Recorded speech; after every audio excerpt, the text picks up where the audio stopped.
guys, it's Nana Foxxy Mama 365 back again with the review of the Real Housewives of Atlanta season 13 episode 5. Don't come for me unless I have invited you.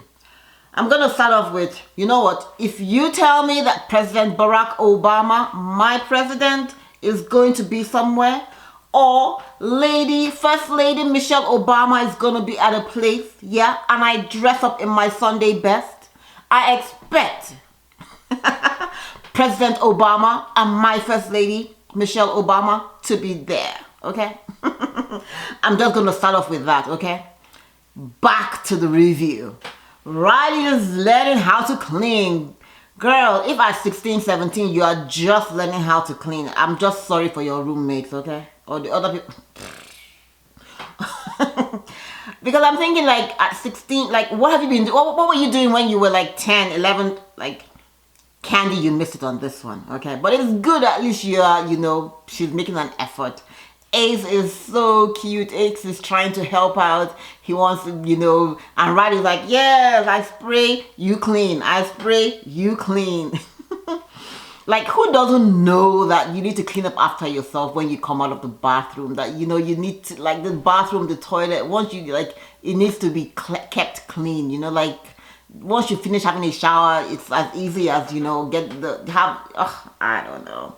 Anyways, Ace is going to be, he's getting his own first confession now, which is kind of cute. Ace is so cute. Anyways, first kids are training ground. Yeah, that is pretty much the reality. Your first kids usually get a lot of stuff. There are lots of advantages and disadvantages to being the first child. You get a lot of stuff, but however, your parents are usually very strict with you. They're learning stuff, but you do get a lot of privileges and things. Well, not privileges. You actually get a lot of toys and things that, you know, handled. The other kids barely get anything but new, okay? Especially if they're the same gender. Latoya and Kenya, their flirtation, what in the world? Cynthia just can't believe what in the world is going on. So now Kenya can't go anywhere unless Latoya is there. Okay, good thing Cynthia is a jealous friend. So pretty much they're at some kind of lingerie shop, and they get to talking about, Kenya hasn't showed up yet, but Latoya is there with Cynthia, and they get to talking about showing, you know, what Kenya likes, that she did the Photoshop with her. And she's like, and Kenya comes and like, yeah, we're still in the pandemic, obviously. But yeah, and Kenya's like, yes, that's my girl, you know. She makes me feel sexy and desirable and all. And Cynthia's like, okay, this is a little bit too much. It's beginning to become annoying, but okay, Kenya. So, of course, Kenya gets into her feelings about Portia. Kenya just can't help but keep Portia's name in her mouth. So she gets to talking about how she would have loved to have been at the event and she could have kept her cool. And of course, these other ladies are saying, girl, it was at her home and it was a surprise. So pretty much, you're being uninvited by Lauren, had nothing to do with Portia, right? But she's like, yeah, but why can't Portia pick up the phone and call me and say, hey, you know, I didn't know it was a surprise and all of that. And I'm thinking, oh yeah, Kenya, do you remember a certain time when you opened your home and you did a housewarming and Portia was Phaedra's +1 and you kicked her out? Yeah. No? Yeah. You actually kicked Portia out of your home. You know, so I'm wondering why Kenya is so into her feelings. And like Cynthia said, it's her home, you know, so she owes you no apology. Lauren planned the whole thing and Lauren didn't feel comfortable with you being at her home. It's as simple as that. Of course, Kenya goes to shading. Oh, Portia missed the Underground Railroad class as well as the Being Classy class. Anyways, the ladies get to modeling the underwear and all of that. It looks really nice and cool and cute. And they get to showing the picture of Kenya nude. It was a nice, cool, cute picture, you know. Yeah, it was, I mean, good for you. Of course, they get to call in Candy and to confirm about the event. And they get to hear like it's a white tie event and Biden might be there. Portia and Miss Diane, along with Lauren, Miss Diana. Miss Diana is Portia's mom, and they get to talking, they get to sharing, you know, about their history and about their father. So Lauren and Portia share the same father but different mothers, which is interesting because the way Miss Diane takes Lauren, at least from what we've seen, you wouldn't know that there's a difference between both of them. For over the years that we've watched Lauren and Portia, they are like sisters pretty much. They fight hard, they go hard for each other. Lauren's pretty much by Portia's side all the time. Anyways, Lauren's got some hot dogs, and if you know anything about bringing competition to the house, it's a no-no. It's kind of like, I remember growing up and having a friend whose dad used to work in Coca-Cola, and someone would say, oh, we bought Pepsi and we wanted to stay in the car and drink the Pepsi. It was an absolute no. No, it's just a no-go, okay? So anyway, Portia and Lauren get talking about their situation. They get to sharing. Their dad passed away when Portia was about 17, and I think her sister was 10. And they're going back and forth and seeing how it was. So they're talking about what it was pretty much for Portia. How her mom is asking how she felt, because by that time they divorced when she was I think about 4 years old. So she says that it was a little confusing, that she would be in her mom's house, she was nice and good and warm and all of that. Then she would go back to her dad, and it was also a good environment. She got spanked a few times and all of that. But she just really, as a child, didn't really understand why there was that separation. But you see Miss Diane talking and saying that they did the best for both, you know, in co-parenting. And it's interesting to actually hear children that have actually grown being co-parented from in a separate or divorced home, how the effects and all of that. I come from a home where my parents were separated, so I totally get it, not having a father figure there. This actually brought me to tears, because it made me realize, oh, I actually missed out on a lot on, you know, not having a father figure, especially through my dating age, you know, not having a man to be able to say, Dad, this guy likes me, what should I do? Do I like what, you know, and be able to tell you, listen girl, you're valuable, this is what you are, you're my princess, and all of that. So I get why Portia is a little sentimental about it. And of course she says, oh, when she met Dennis, he was, you know, he's been a good father to their daughter. So she was very happy, you know, having, you know, that, you know, I was pretty much saying that their daughter was planned, okay? That, yeah, she was like, okay, the legs were like this, and then they're like this, and she got to learn that, yeah, I'm pregnant. Pretty much saying that, yeah, he had his own home, he's a good father, he's a good man, and she's hoping that they can, you know, establish something much later. But we'll see. So, of course, Lisa happens to be Lauren's mom, and they're talking about that. And Miss Diane is saying Lisa and her actually became friends or friendly. But she's like, bitch, I ain't that much of your friend, but it's okay. And I totally good, and they did that for the sake of the children. And I would say that it's a good thing to do where possible, you know, where they can be amicable, for the sake of the children, because you want your kids to be in another environment, even if you're not there, you know, with another parent, but you also want them to be sure that they're safe, they're happy, you know, which is what Miss Diane was getting at, pretty much, that she didn't want to be friends with the woman, but, you know, she found herself being called when Lauren was born, and you know, sharing stories and all of that. And she's like, girl, I ain't that your good girlfriend now, okay, but I'm your friend. Which is kind of nice, you know. Portia is asking Lauren what was it like, you know, with their dad. And she gets to find out that their dad will actually kiss her goodnight and be there for her, you know. And Portia is kind of sad and in her feelings like, oh, you really, that's kind of a different side of their dad, and they didn't really get to see that. And she's in tears, and it's totally understandable. It's always nice when kids can grow up in a two-parent home. However, where it's not possible, it's best to try and do what's most amicable for the kids, realizing that the kids are going to grow up and they're watching what we do, you know. Keeping it pushing, getting ready for Biden. Yeah, so Cynthia and Mike are getting ready. They're going to be in their all-white outfit. They still don't know what the event is, so she gets to calling Portia, who's bald-headed, and she's like, yeah, she took all her hair, and I'm like, girl. But anyway, they're talking about Biden being there. Unfortunately, Shamia can't make it, and she's like, send Biden my kisses and my love.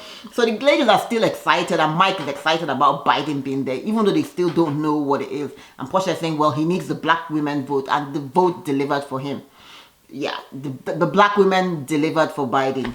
So anyways, they're like, well, Mike has been trying to Google and see where Biden is, if he, you know, and all of that going on. But he has a private jet, so he can always fly in and fly out, wherever. Candy's still adjusting her outfit, and she's hoping, and this is like an hour 42 minutes into when Cynthia is going to be arriving at the venue. So we get there, Kenya is already there. She's just ready, and she's giving a few tips what else she wants, you know, put more ice and all of that. Kenya is always very, like, over the top. Unfortunately, the other ladies are running late. Cynthia is already on her way, and only Candy and Todd are there. Kenya is there. Joy is the only other person there. Tanya comes in first and she's like, okay, what is going on? And at this point, Kenya is telling her, oh, actually, thanks for coming. It's my event, actually. And it's the redo for the faux pas of messing up their engagement party. So pretty much that is what it is. And Tanya's like, okay, cool. You know, so Cynthia unfortunately walks in and she's like, what? She walks in with Mike and there's like, what is going on? She doesn't even notice the chill and all of that. As she walks in, the other ladies are not even ready to see her and they're like, oh, well, surprise. And you're like, what, surprise? Me? What? She's like, go back out and see. Didn't you see the chill? And she's like, oh, it's about me. Wah, wah, wah. You can see the disappointment. Mike is like, where's Biden at? Cynthia too is like, what? No Obama? Bitch. Anyways, you can see that they're happy that Candy and Cynthia and Kenya did this. However, they're like, what in the world? Where is Biden? We're really looking forward to seeing Biden, okay? Bitch, don't try me like that. So they get to sitting down and they get to talking. Mike is sitting down with Todd and they're like, you guys are my couple goals. You guys have been married for 6 years. Hopefully we can get there as well, which is kind of nice, you know. The bridesmaid, Cynthia takes Kenya to a side and she's like, thank you so much, this is very nice and I'm very happy. You know, I really didn't want bridesmaids before, but you know, I've decided I'm gonna have bridesmaids and I would be honored if you will. And of course Kenya goes literally crazy. Yeah, and she's so, I'm like, Kenya, you're more excited about being a bridesmaid than being a bride.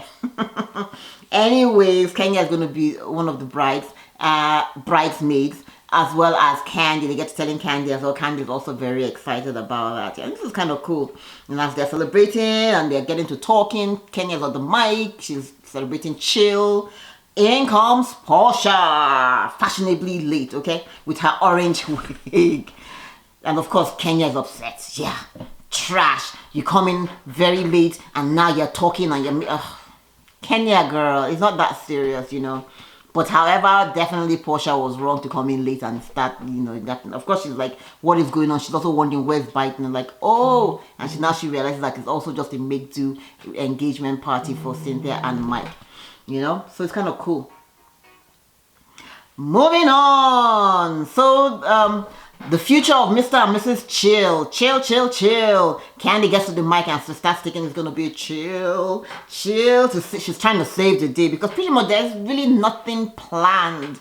You know, it's just a dinner. Anyway, Portia and Candy get to talking and they get to singing and chill. So which is kind of cool. You see that actually Portia has a great voice. She's like, chill, you know. It's kind of nice. I certainly like Portia singing with Candy. I'm happy that they're in a better space. It was kind of really cool to see Portia and Candy back in a good place. Yeah.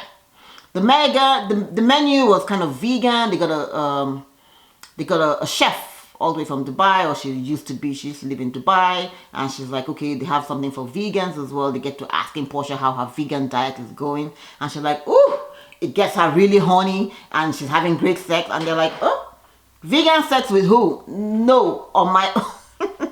She's like, well, she's doing her own little bit to save the planet, okay? So, so of course they get to talking, they're getting into asking Cynthia, hey, what's going on with your wedding planning? Bridesmaids, and Cynthia's like, oh, she doesn't want to share this, because you know, a lot of people are hoping to be bridesmaids. I don't know why people like it, but people really like being the bridesmaids. Maybe because it gives them access to the bride, and you know, I don't know.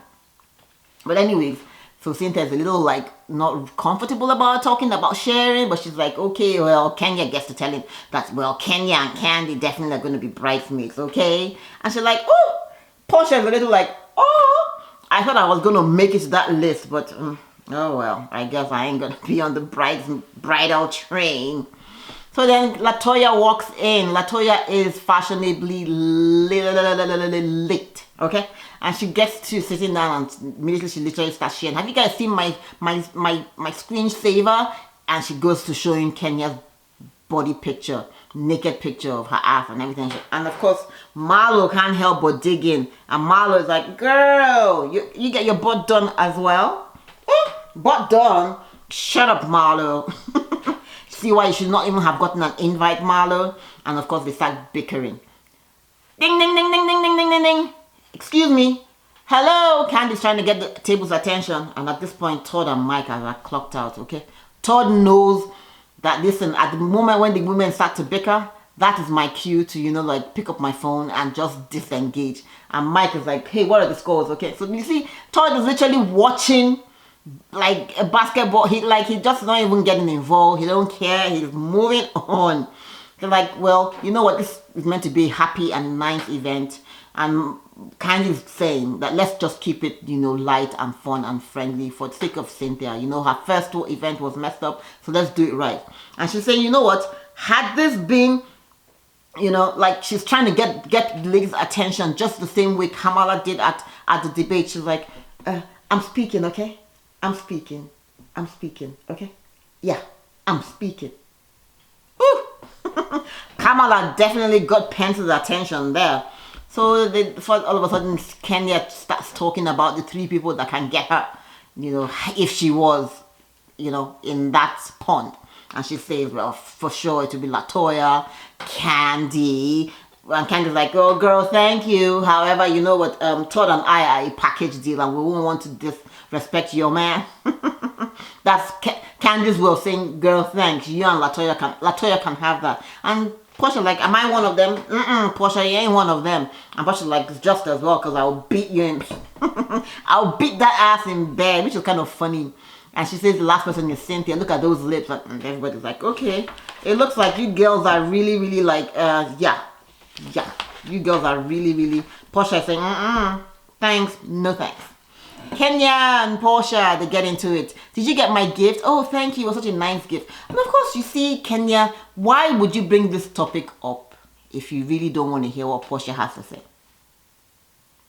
You brought it up, then you say it's not for the table. So Kenya is saying, well, she would have loved to have given the gift in person. However, she didn't get the opportunity to do that. And Portia is saying, well, you know, and everybody's saying it was a surprise party, you know. However, my sister doesn't know when we're friends, like if we're good friends. Like, you don't know that right now we're friends, we're okay. Because for a while, we haven't been friends. And it's as simple as that. Hey, oh, stop. You know, and I totally get it. You know, she's just saying that right now, we're not friends. We haven't been in a good place. So why does she need to invite you right now? You know, so I totally get that. Moving on. So she's like, oh, you're going to blame it on Lauren? No, I'm not blaming it on Lauren. She really doesn't know if we are in a good place or not. Another conversation for another place. So don't bring it up, you know. 3 hours going and Cynthia is like, okay, low-key disappointment. So no Biden, eh? Way cooler to have met Biden, and I totally get it, okay? However, she gives a vote of thanks. She says, thank you. Looking forward to having you guys, and they're excited. They're really looking forward to the wedding, which we know is planned for the 10/10/2020. Yeah, so next off, Riley is off to college, which is kind of nice. So congratulations to Candy for doing all of that to get, you know, a child into college, which is great. So, of course, Ace wants to go too. Yeah, because Riley doesn't have enough scrubbing thing. He wants to be there to scrub her toilet and her bathroom. Oh, Ace is so cute. So he starts crying, and Candy's like, oh, you want to go? Oh, we're going to pack up some stuff for Candy, for Riley to be able to make sure she has all her cleaning supplies. So Riley's like, she's packed like so much stuff, and they're going to be driving all the way to New York to settle her in, and then they're going to come right back. And unfortunately, they're not going to see her for a while because of the pandemic, and they only have a set time to drop her off and do all of that. And we see Candy stress eating. Go on, girl. Just eat your food, okay, and enjoy it, okay? We don't need to know if you're stress eating or not, but we see you, Candy. We see each other, okay? Yeah, pretty much that's where it ends. So it's we see Riley growing up. We've seen Riley grow up literally in front of us, and it's kind of nice and it's cool. So congratulations to Candy for almost having a graduate soon to be. So next week we're going to see what's going to happen. I think there's going to be a little more fighting with Marlo and Kenya. Like, we really don't care about this fight because you guys are not friends, so keep it pushing. Thanks for watching. Be sure to subscribe, be sure to like and share.